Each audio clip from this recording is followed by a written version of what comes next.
হে everyone, আসসালামু আলাইকুম। স্মৃতিস cooking রুমে আপনাদের সবাইকে আবারও ওয়েলকাম। আজকে আপনাদের সাথে ভীষণ মজাদার আর একদম ঝরঝরে ডিম খিচুড়ি রেসিপিটি শেয়ার করব। চলুন তাহলে কথা না বাড়িয়ে মূল রেসিপিতে চলে যাই। একটা মিক্সিং বলে আমি 2 কাপ চিনি গুঁড়া পোলাওয়ের চাল নিয়ে নিয়েছি, 1 কাপ নিয়ে নিয়েছি মসুরের ডাল।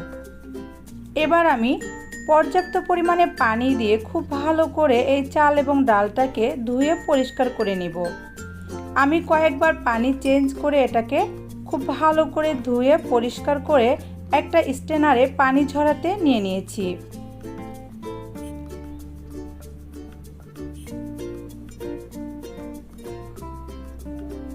এখানে আমি 4টা সিদ্ধ করে রাখা ডিম নিয়ে নিয়েছি। একটা নাইফ দিয়ে এভাবে ডিমগুলোর সাইড থেকে আমি একটু কেচে দিচ্ছি। এভাবে করে আমি সবগুলা ডিম কেচে নিব। আর এখানে আমি 6টা ছোট ডিম সিদ্ধ করে রেখেছি, কোয়েল পাখির ডিম, এটা আমার পরবর্তীতে কাজে লাগবে। এবার আমি এই ডিমগুলোর মধ্যে কিছু লবণ আর কিছু হলুদ দিয়ে একটু মেখে নিচ্ছি। মাখানো হয়ে গেছে। চুলায় আমি প্যান দিয়ে তেল গরম করে নিয়েছি। এর মধ্যে আমি দিয়ে দিচ্ছি ছোট ডিমগুলোকে নেড়ে চেড়ে একটু ভেজে নিচ্ছি। ডিমগুলো যখন এরকম ভাজা হয়ে গেছে আমি ডিমগুলোকে তুলে নিচ্ছি।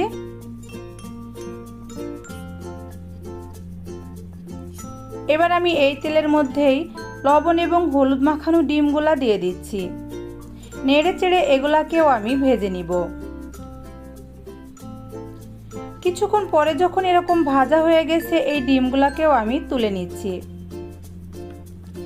এই তেলের মধ্যে আমি দিয়ে দিচ্ছি 1 কাপ পেঁয়াজ কুচি। পেঁয়াজ কুচিটা নেড়ে চেড়ে আমি একটু ভেজে নিচ্ছি। বেশ কিছুক্ষণ পরে পেঁয়াজটা যখন এরকম একটু নরম হয়ে এসেছে এর মধ্যে আমি কয়েক টুকরা তেজপাতা দিয়ে দিলাম, কয়েক টুকরা দারুচিনি দিয়ে দিলাম, কয়েক টুকরা এলাচ দিয়ে দিলাম এবং কিছু লবঙ্গ দিয়ে দিলাম। ভালো করে নেড়ে চেড়ে ভেজে নিব যতক্ষণ না পর্যন্ত ড্রাই মশলাগুলো থেকে ভালো একটা স্মেল আসছে।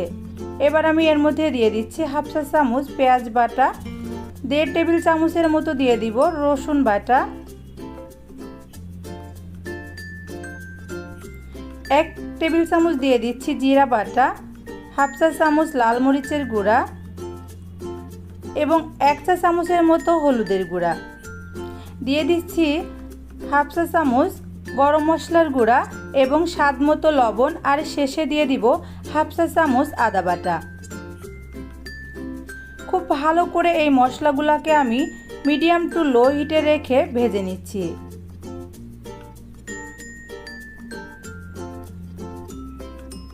মরিচ এবং লবণটা আপনারা আপনাদের স্বাদ অনুযায়ী দিবেন। এবার এর মধ্যে আমি 1 কাপের মতো পানি দিয়ে মশলাটাকে একটু কষিয়ে নিচ্ছি।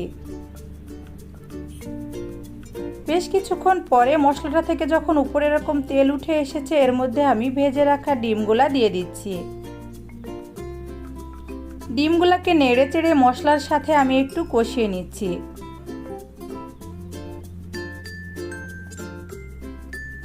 এবার আমি ঢাকনা দিয়ে ঢেকে রাখছি কিছুক্ষণ।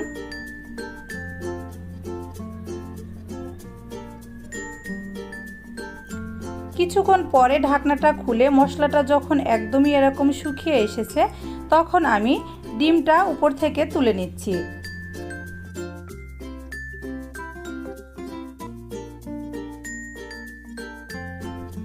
ডিমগুলা তোলা হয়ে গেলে এবার আমি আগে থেকে ধুয়ে যে পানি ঝরিয়ে রেখেছি ডাল এবং চাল, আপনারা দেখলে বুঝতে পারছেন এটা কিন্তু একদম শুকিয়ে ঝরঝরে হয়ে গেছে। এবার আমি এই মশলার মধ্যে চাল এবং ডালটা দিয়ে দিচ্ছি। নেড়ে চেড়ে চাল এবং ডালটা আমি খুব ভালো করে একটু ভেজে নিব। এটা একটু সময় নিয়ে আমি করেছি। চুলার জালটা লোতে রেখে একটু সময় নিয়ে যখন চাল এবং ডালের কালারটা এরকম চেঞ্জ হয়ে আসবে তখন বুঝতে হবে যে এটা ভাজা হয়ে গেছে।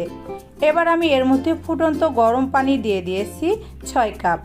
যেহেতু চাল এবং ডাল মিলে আমি 3 কাপ দিয়েছি তাই এখানে আমি 6 কাপ পানি দিয়ে দিলাম। মিডিয়াম টু হাই হিটে আমি এটা রান্না করে নিব যতক্ষণ না পর্যন্ত পানিটা শুকিয়ে আসছে। যখন পানিটা এরকম শুকিয়ে এসেছে আমি সাথে সাথে চুলার জালটা একদম লো করে দিয়েছি, যেটাকে দমে রান্না বলে। আমি চুলার জালটা কিন্তু একদমই লো করে দিয়েছি। একটু নেড়ে চেড়ে দিচ্ছি।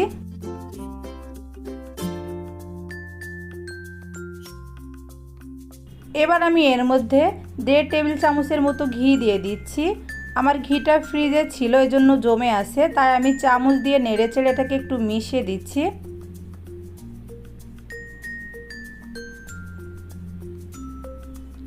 মিশিয়ে দেওয়া হয়ে গেলে এটাকে আমি ঢেকে দমে রান্না করব 20 থেকে 25 মিনিট। 20 থেকে 25 মিনিট হয়ে গেছে। আপনারা দেখলেই বুঝতে পারছেন খিচুড়িটা একদমই কিন্তু হয়ে গেছে এবং কতটা ঝরঝরে আর পারফেক্ট হয়েছে।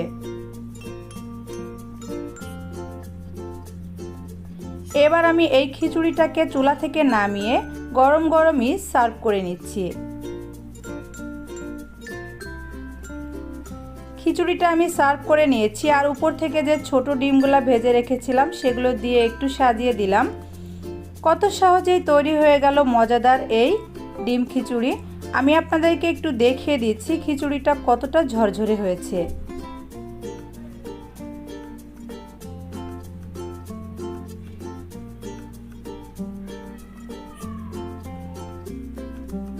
এবার আমি খিচুড়িটা একটু টেস্ট করে দেখছি।